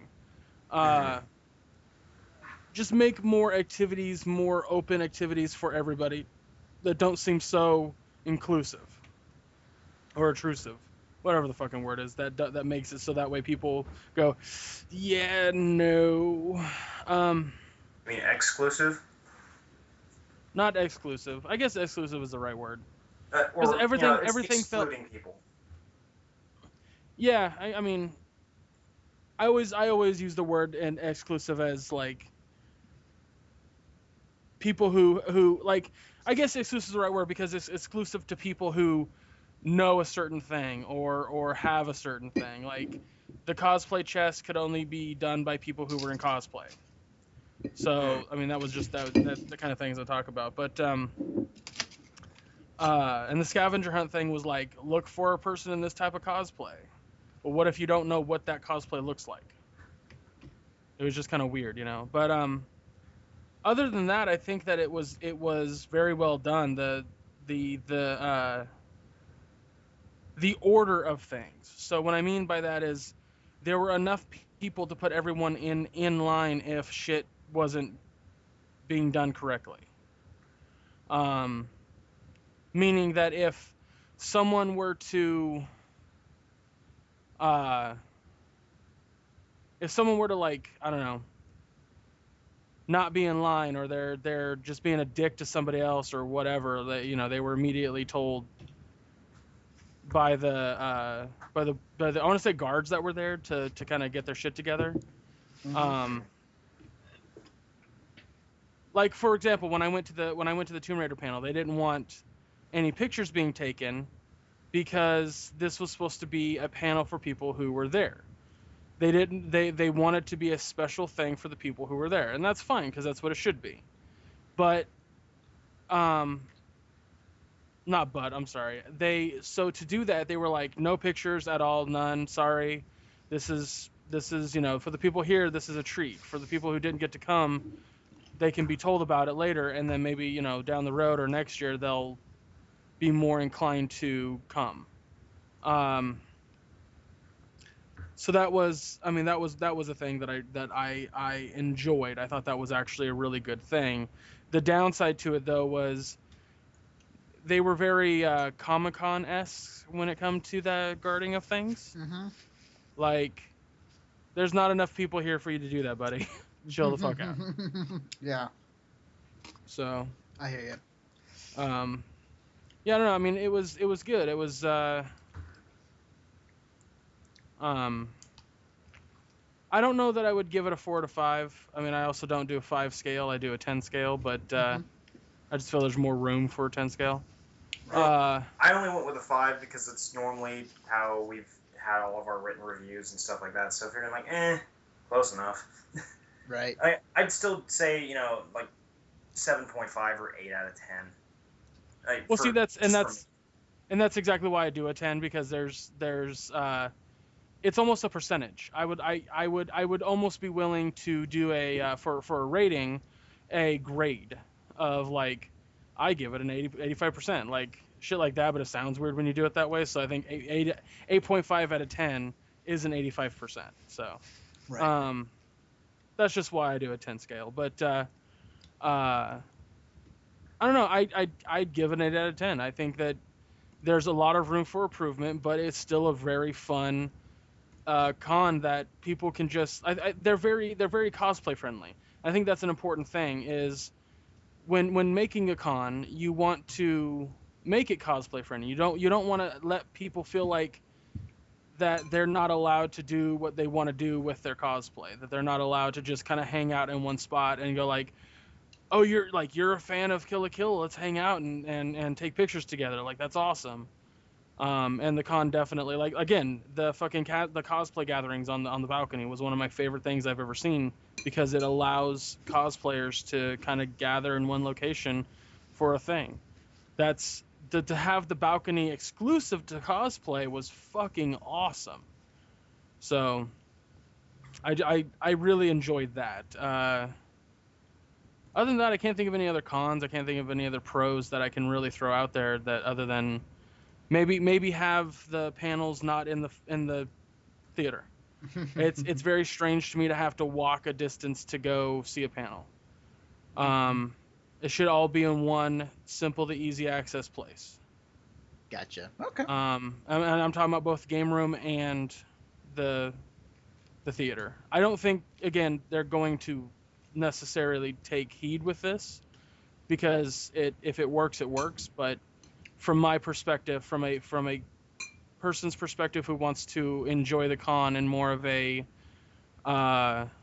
close-knit manner, I would like to walk in the front door and know that whatever I wanted to do was in this one building. Okay. Cool. No, it's that's what we do here. We critique cons, and we critique them in a way where it's like any other convention, or kind of like a game review or movie review, if you will. We It's a also comparison. eat on podcasts because fuck it. Yes. No filter. No filter. Anyways, thank you guys for joining me tonight on this great podcast to talk about all things Sack Anime. No problem. It was fun to get all that off my chest and get a little break from having to figure out how to watermark all my pictures. So before we go and sign off, Greg, where can they find you on the internet? You can find me on Twitter at ChubRockGeek. That's ChubRockGeek. Pretty easy. You can find my articles and reviews on the website that you are currently on listening to the podcast. Or, I mean, if you're on Stitcher, just go to Mission Start and you can find them there. Mm-hmm. And I still have an ongoing Let's Play series called Guerrilla Gaming, where me and my buddy Nate have a terrible setup that barely works, and we record us playing fan-made video games based on things that you may or may not enjoy. Currently, we are about halfway through our Pokemon Let's Play, where we just started playing, and I've actually have them uploaded, but they won't come out for a week or so. Mm-hmm. But a new Mega Man game. So awesome. I still want. Oh man, I still want you to use it for something, but the thing we're talking about prior, I forgot, it was like in the speed of ass or something like that. Yeah. Anyways, I'm just mumbling. Anyways, I'm not sure. Yeah. Chris, where can I find you on the internet? Well, you guys can find me from the podcast segments that we have here on the website. You can check out my photos for the SAC Anime Gathering, which, or not SAC Anime Gathering, but from SAC Anime, which will be posted soon. As I've been mentioning to some of the guys here in the group, I've got a very special project for you all. And I'm just working out the fine details before I make a little reveal video, and it's more a matter of debugging and figuring out everything and making sure that everything that I want to do is going to work properly. So if everything pans out, then you guys are going to see a lot of me. I mean, lots of me. But for general posts and everything else that I've been doing, you guys can. I opened up a Tumblr.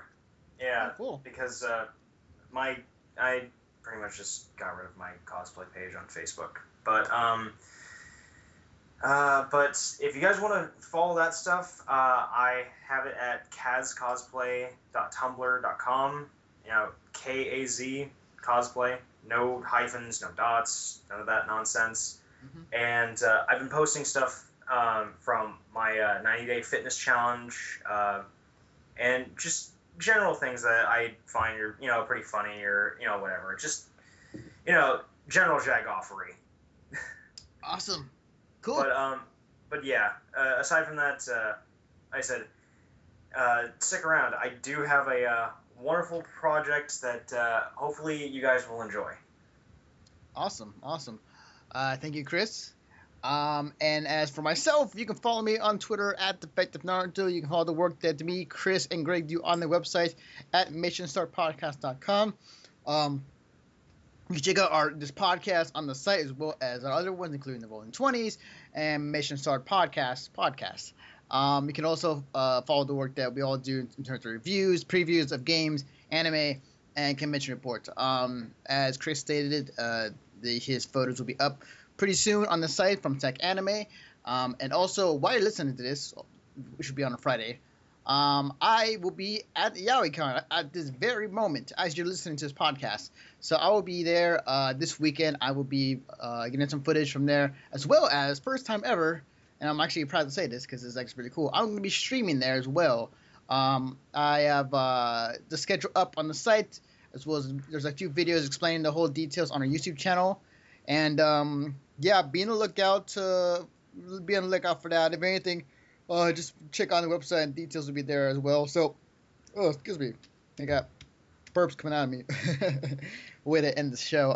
So anyways, from me, Greg, and Chris, thank you guys for listening, and we'll see you guys next time.